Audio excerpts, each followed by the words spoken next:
We actually met on Match.com. Nicole sent me an email that she's like, hey, I want to... I said, it looks like we have a lot in common. That's true. If you're interested, message me back. And I immediately messaged her back. She, I called her up and was, after I think one email, I called her up and said, hey, you want to get together for drinks? And yeah, we set it up. I think we met on a Thursday, and got together for drinks after work. Mm-hmm. And it was a lot of fun.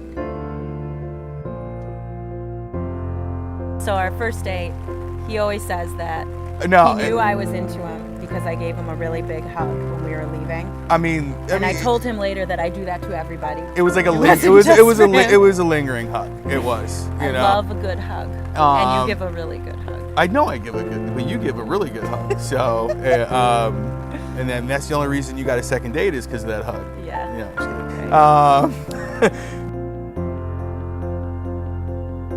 I think the thing that I love the most about her is that she makes me laugh so much it literally hurts me sometimes. And I try really hard to make them laugh because I love making people laugh. And she does, especially people that I love in my life. It's my favorite thing. But I had never dated anybody that could make me laugh the way she makes me laugh. It actually physically. So would you say I'm the funnier person in the relationship? I mean, I wouldn't go that far, but I think I am.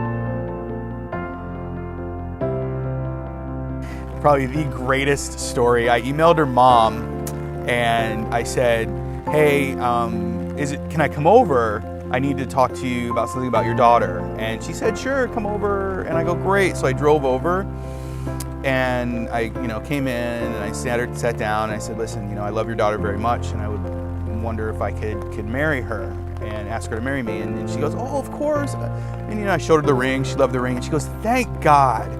Because this is typical Sandy Duran. She goes, thank God, because I thought you were coming over here and telling me my daughter was on drugs or something.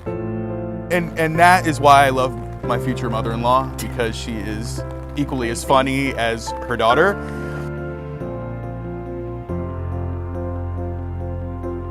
So I don't want to dismiss the fact. So my father actually passed away about a month before we got engaged. Yeah. So, the person that David went to ask was my mom, but I know that it was, before he passed, it was your intention to go to him with Laura, but there wasn't enough time. There wasn't enough time, unfortunately. And it was... But I did get to meet her father, which was really nice before he passed, so that was a very... And he asked what my intentions were with his daughter, so... And he had been, at that point, he was very sick and really couldn't talk very easily. And I had said to him, when I brought David in, I said, don't forget to ask him, what are your intentions with my daughter? And he said it, and it was so funny. And I said nothing but the best.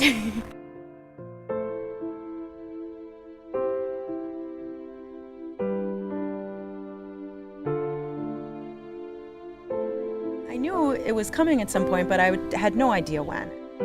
I walked up the stairs of our apartment and opened the door, and I heard the song that was playing when he first told me he loved me, and I was like, that's weird. And I said, babe, are you here?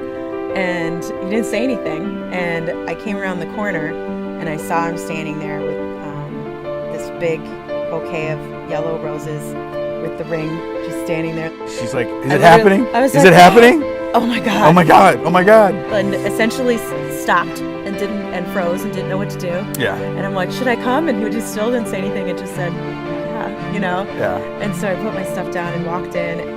I said to her that my father, when he proposed my mother, gave her a dozen yellow roses, and I've been waiting a long time to find somebody I could give a dozen yellow roses to, and I asked her to marry me, and she said yes. I got down on one knee and asked her to marry me. She said yes, and then you did cry a little. I did not cry. With Hulk-like strength, she ripped me off of the floor,